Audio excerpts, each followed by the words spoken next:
에코프로 BM이 헝가리 데브레첸에 깃발을 꽂았습니다. 이건 단순한 공장 준공이 아닙니다. 유럽이라는 닫힌 성문을 부수고 들어갈 수 있는 프리패스권을 손에 쥔 사건입니다.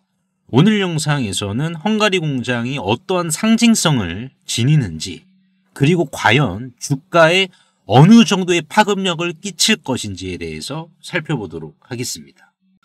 먼저 보시면 헝가리 공장의 초기 캐파는 이제 연간 5.4만 톤입니다. 그래서 가동률을 100%가 아닌 이제 80% 정도만 놓고 우리가 가정을 했을 때 과연 헝가리 공장이 에코프로 그룹의 성장성에 어떠한 실질적인 영향력을 미칠 수 있는지 보수적으로 일단은 접근을 해볼 텐데, 램프업 기간을 좀 고려를 했습니다. 수율 자체가 도깨비 방망이 때리듯이 100% 바로 잡히면 좋겠지만은, 그래도 에코프로 그룹은 보수적으로 80%는 잡아놨기 때문에 이 부분을 기준으로 말씀을 드릴 거고, 가동률 자체가 계속해서 증대가 될 수밖에 없는 그러한 구조가 지금 유럽 구조입니다. 왜냐면은 유럽 같은 경우에는 양극재 자급률이 3%밖에 안 돼요. 이 말이 무엇이냐? 예를 들어서 이제 전기차를 1만 대를 생산을 했습니다. 그러면은 1만 대 중에 300대분의 양극재밖에 없다라는 거예요. 유럽에서 구할 수 있는 게. 나머지 9,700대는 외부에서 이 양극재를 공급해 와야 되는데, 그만큼 지금 유럽은 역내에서 양극재를 지금 자급하는 퍼센테이지가 3%밖에 안 되기 때문에 에코프로 입장에서는 헝가리 공장이 굉장한 엔진이다라고 우리가 간주를 할 수 있습니다. 변수가 뭐냐? 양극재 판가예요. 근데 아시다시피 이제 리튬 가격에 따라서 연동이 되고 있는데, 현재 리튬 가격이 바닥을 찍고 반등세를 보여주고는 있습니다. 킬로그램당 91위안 정도가 됩니다. 과거 폭등기보다는 낫는데, 이제 ESS와 로보틱스에 대한 배터리 수요까지 합산을 한다라고 보면은 판가는 더 올라갈 거예요. 그렇다 보니까 떨어지지는 않습니다, 사실상. 그래서 이제 보수적으로 킬로그램당 30달러, 하나로 대략 한 42,000원 정도로 판가 가정 후 계산을 해보겠습니다. 아시다시피 이제 리튬염 가격이죠. 전해의 가격. 전해의 가격도 연일 지금 상승을 보여주고 있는 상황이기 때문에 리튬 가격도 마찬가지로 본질적으로는 조정이 나오는 이런 구간이 형성이 될 수 없다라고 보시면 될 것 같습니다. 그러면 지금 에코프로 그룹이 초기 5.4만 톤 캐파로 어느 정도의 매출을 내냐, 연간 매출. 계산을 하면은 대략 1.8조에서 2.2조 원의 매출을 발생시킬 수 있다라고 보시면 됩니다. 5.4만 톤 곱하기 가동률 80에서 90% 곱하기 판가 4.2만 원을 한 산출 근거고, 중요한 건 영업이익이 되겠죠. 아시다시피 양극재를 어디에서 가져옵니까? 인도네시아에서 가져온단 말이에요. 그렇다 보니까는 영업이익률이 굉장히 높을 수밖에 없어요.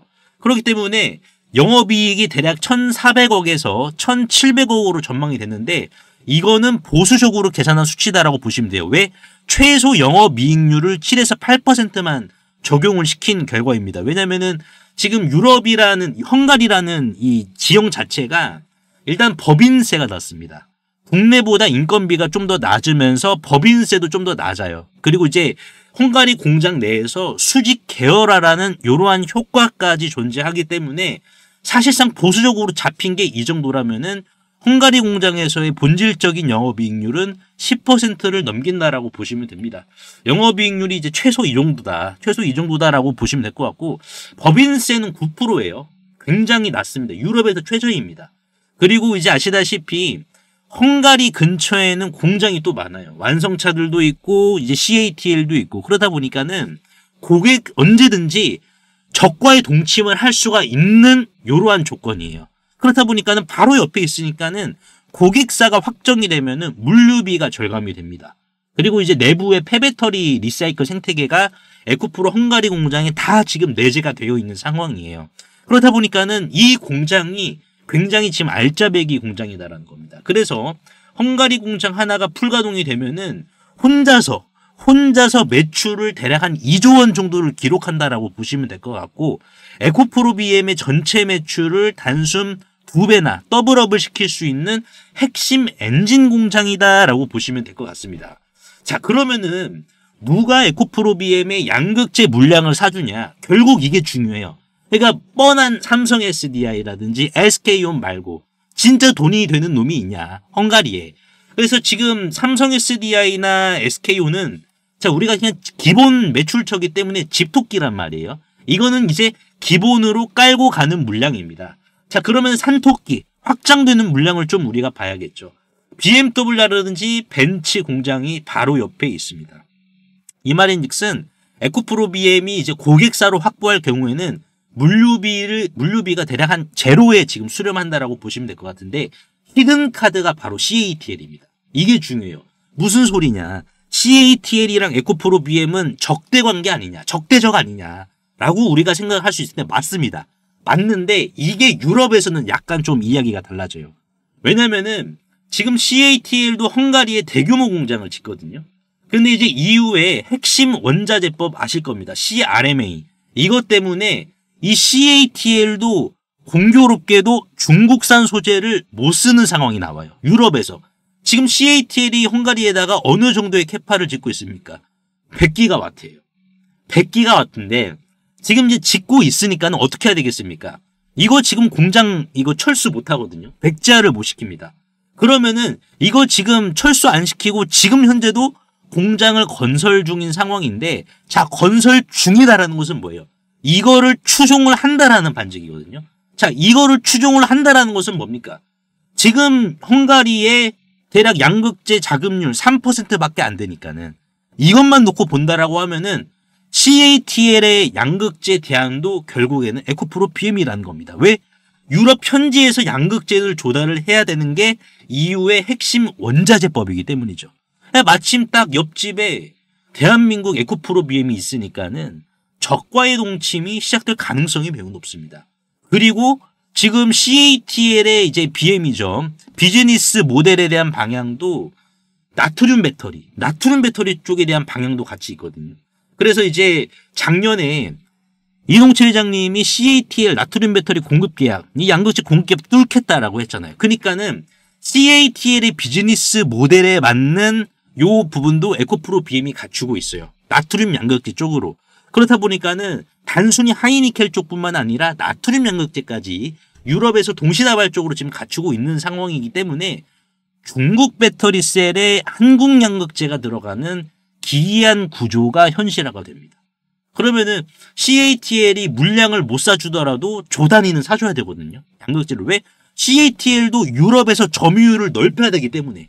유럽에서 지금 양극재의 자급률이 없으니까는 누가 빨리 양극재를 가져와서 점유율을 먹느냐. 고싸움입니다. 결국 고싸움이에요. 양극재, 그러니까는 CATL 입장에서는 살 수밖에 없어. 근데 어느 정도로 사냐가 문제인데 상황을 보면 또 많이 살 수밖에 없어요. 삼성 SDI가 구매한 것처럼 30조, 40조 그 정도의 물량. 그러면 주가는 어떻게 되겠습니까? 주가 자체는 매출 4에서 5조, 영업이익 4천억 원대로 체급이 바뀌어버립니다. 라이트급 선수에서 그냥 헤비급 선수로 체급이 바뀌어버려요. 그러면 어떻게 되겠습니까? 헤비급으로 체급이 바뀌니까는 휘두르는 잽도 수준이 다르단 말이에요. 무게감이 있는 잽이다. 레프트 라이트가. 그래서 사실상 2배 성장부터 가능한 것을 지금 의미를 합니다. 2배 성장부터. 지금 에코프로 BM을 기준으로 제가 말씀을 드리는 거예요. 에코프로 BM을 기준으로 놓고 보면은 얘가 지금 17만 원인데 얘 실적을 보세요. 자, 얘 실적을 보시면은 올해 전망되는 매출이 2.6조 원 정도가 되죠. 그런데 영업이익을 보시면은 분기 영업이익을 합쳐야 되는데 올해 이제 영업이익이 대략 한 1,500억 정도가 될 것으로 전망을 하거든요. 1,500억. 잘 보시면은 올해 영업이익 1,500억을 기준으로 얘가 17만 원, 18만 원을 만들었다는 거예요. 영업이익 1,500억을 기준으로. 그러면은 제가 앞서서 말씀을 드린 자, 이 부분이죠. 영업이익 4천억대로 체급이 바뀐다니까. 근데 이것보다 더 올라가. 왜? 인도네시아에서 굉장히 싼 값의 양극재 떼오기 때문에 사실상 어떻게 되겠습니까? 더 올라간다고. 그러면 어떻게 될까요? 당연히 주가는 더 오르는 겁니다. 그러니까 지금의 곱하기 2배 이상이다라고 우리가 전망을 할 수가 있다라는 겁니다. 그래서 지금 우리가 딱 봤을 때 헝가리 공장은 산소호흡기 역할이 아니라 본격적으로 로켓 엔진에 대한 점화가 시작이 되었다라는 것을 의미를 하고, 그리고 우리가 봐야 될 부분이 이제 미국의 데이터 센터 ESS와 이제 트럼프 로봇 행정명령겠죠. 로보틱스 배터리에 대한 부분입니다. 배터리는 여러분들 나트륨 배터리도 안 되고 LFP도 안 되고 하이니켈이 전고체가 나오기 전에 이 로보틱스 배터리 다 먹을 거란 말이에요. 그러니까 지금 우리가 이러한 부분 봤을 때 이게 지금 에코프로 주가에 반영이 됐냐? 반영 안 됐거든요. 공교롭게도. 데이터 센터 ESS 반영이 되었냐? 반영 안 되었거든요. 그러니까 지금 우리가 봤을 때 얘를 지금 그러면 내가 끌고 가야 되냐? 아니면은 내가 뭐 중간에 지금 매도를 해야 되냐? 라는 고민이 분명히 있으신 주주분들 계실 텐데 저는 일단 품고 가야 된다. 여러분들. 제가 주말에도 말씀을 드렸잖아요. 직전 고점 때려주면은 얘는 2차 사이클 시작한다. 그러니까 이 2차 사이클이 뭐다 여러분들? 떴다방처럼 잠깐 반짝하고 끝나는 게 아니라 그냥 안정적으로 우상향할 수 있는 안정적으로 이렇게 우상향할 수 있는 요 조건이 조성이 됐기 때문에 사실상 지금 에코프로와 BM은 이제 시작인 상황이라서 조급하게 생각하실 필요가 없다. 좀 강조의 말씀을 드려보도록 하겠습니다. 그래서 오늘 제가 에코프로와 에코프로 BM에 대해서 좀 분석을 도와드렸는데 주주분들 도움이 되셨다면 구독과 좋아요 한 번씩만 눌러주시면 감사하겠고 그리고 이제 주식시장에서 아시다시피 가장 비싼 수업료 뭐라고 생각을 하십니까? 가장 비싼 수업료 돈을 잃는 거 아닙니다. 돈을 잃는 게 비싼 수업료가 아니에요. 가장 비싼 이 수업료는 눈앞에 뻔히 터진 황제주들을 의심만 하다가 놓쳐버린 그 기회비용입니다. 그래서 제가 요거 관련해서 정보 하나 드릴 테니까는 여러분들 꼭 챙겨가시길 바라겠습니다. 이 황제주 놓치지 마세요. 만약 지금 타임머신을 타고 4월로 돌아간다면 전 재산을 털어서라도 이 HJ중공업을 사시겠습니까? 당연히 집 팔아서라도 사시겠죠. 8,500원 하던 주가가 불과 5개월 만에 34,000원 무려 4배까지 갔으니까요. 그때 1억만 넣었어도 지금은 계좌 앞자리가 바뀌어서 4억이 되어 있을 겁니다. 자, 하나만 더 여쭤볼게요. 여러분들이 지난 3월 달로 돌아가시면 이 3월 달로 돌아가시면 원익홀딩스라는 종목을 자 4,000원 밑에서 잡으시겠습니까? 이거는 마찬가지로 33,900원까지 5배를 갔습니다. 그래서 지난 3월달과 4월달 제 텔레그램 방에 계셨던 분들은 실제로 이 타임머신을 타셨습니다. 그래서 원익홀딩스 같은 경우에도 지난 3월 5일이었죠. 자 보시면은 4,000원 주가가 4,425원이었을 때 보시다시피 사람 손과 닮은 로봇손 나올 거니까는 이 주식 강력 매집하셔라. 그래서 이 이후로 실제 주가가 또 조정이 한번 또 나왔었습니다. 이런 식으로 조정이 발생을 했었지만 끝났다라고 남들 다 도망갈 때 저는 정확히 추가 매수를 더 하셔야 된다라고 신호를 드렸으니까요. 도대체 제가 무슨 깡으로 바닥에서 이렇게 과감하게 매수를 하라고 말씀을 드렸을까요? 운이 좋아서 맞췄을까요? 아닙니다. 비밀은 딱 하나입니다. 저는 뉴스를 보지 않습니다. 다만 이 주식이 얼마나 오래 쉬었는가에 저는 무게를 두고 있습니다. 자, 예를 들어서 HJ중공업이나 원익홀딩스. 자, 원익홀딩스 같은 경우에도 이 주식이 얼마나 오래 쉬었죠? 지난 2024년 4월부터 올해 2월까지 여기 보이시는 이 회색 막대기는 말 그대로 세력들이 들어오지 않은 상황을 그대로 표현을 해주는 겁니다. 그러다가 갑자기 회색이었던 이 막대기가 빨간색이죠. 주황색보다 강도가 더 강한 노란색보다 더 강도가 강한 빨간색이 잡히게 된다라고 하면은 이거는 결국 메이저 세력이 자 의도치 않게 지금 들어왔다라는 거고 빨간색이 잡히게 된다라고 하면은 그만큼 확신이 주어지는 구간입니다.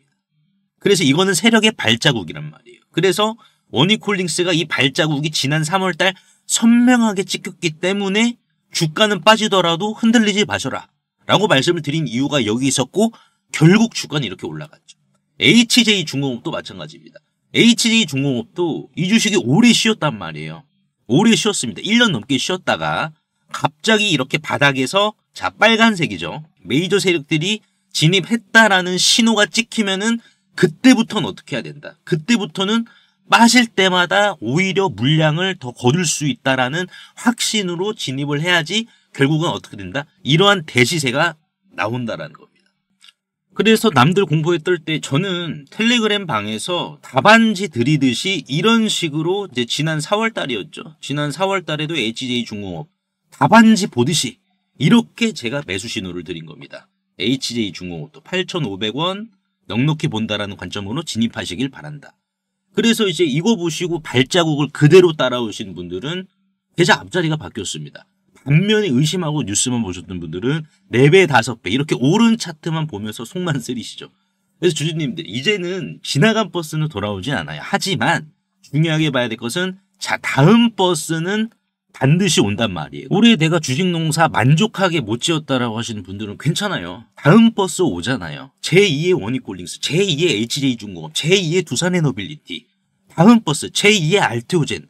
다음 버스는 어차피 오니까 우리가 미리미리 좀 타보자라는 거죠. 방금 막 원익이랑 HJ중공업도 찍혔던 그 거대한 발자국이 또 다른 종목에서도 발견이 되었기 때문입니다. 보시면은 패턴이 소름 돋게 똑같습니다. 이 주식 얼마나 오래 쉬었냐? 2년가량 쉬었어요. 2년가량 쉬다가 어떻게 됐다? 빨간색의 막대기가 들어왔습니다. 여러분들 이 빨간색 막대기가 지금 들어왔어요. 자 그렇다라는 것은 뭡니까? 자 이거는 원익이나 HJ, 두산에너빌리티, 알테오젠처럼 사실상 매집 흔적을 남기면서 출발 시동을 걸었다라는 거예요. 그래서 이 기업 같은 경우 빅테크형 휴머노이드 액추에이터에 대해서 검증이 완료가 된 기업이고 또한 액추에이터뿐만 아니라 자체적인 기술로 로봇손에 대한 촉각 기술까지 내재화를 시켰습니다. 네, 이미 다 끝났어요, 여러분들.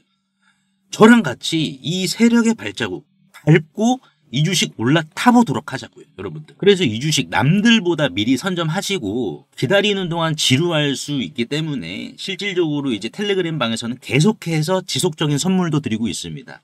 지난주 11월 19일이죠. 11월 19일 날 이제 노타라는 종목을 조정이 나올 때 이렇게 좀 미리 선점을 하셔야 됩니다라고 제가 말씀을 드렸습니다. 그래서 노타 말 그대로 신규 상장주고 이제 삼성이 지분을 갖고 있는 주식이죠, 여러분들. 그래서 이 주식을 이렇게 11월 19일 날 자 상승이 나오고 조정이 나올 때 여기에서 먹을 자리가 크게 나올 자리니까는 남들보다 미리 선점하자. 그래서 어떻게 됐습니까? 노타가 이렇게 슈팅이 나온 거예요. 그래서 실제로 텔레그램방에 계신 주주분들이 이런 식으로 노타 뭐 단기 20% 수익, 단기 50%의 실질적인 수익을 이렇게 또 챙겨 가셨고요. 그래서 나도 이 3개월 대수학 프로젝트에 참여를 하고 싶다라고 하시는 분들은 상단에 보이시는 제 개인 번호로 수학이라고 간단하게 문자 한 통만 남겨주시면 되는데요. 항상 이제 설명창에 이렇게 간편 문자 보내기 제가 링크를 걸어드렸습니다. 요거 한 번만 터치해 주시면은 2초 이내로 바로 문자 이렇게 보내실 수 있으니까요. 제가 확인 후에 전략방 링크를 남겨드리도록 할 테니까는 요거 터치하셔가지고 바로 입장하시면 될 것 같습니다.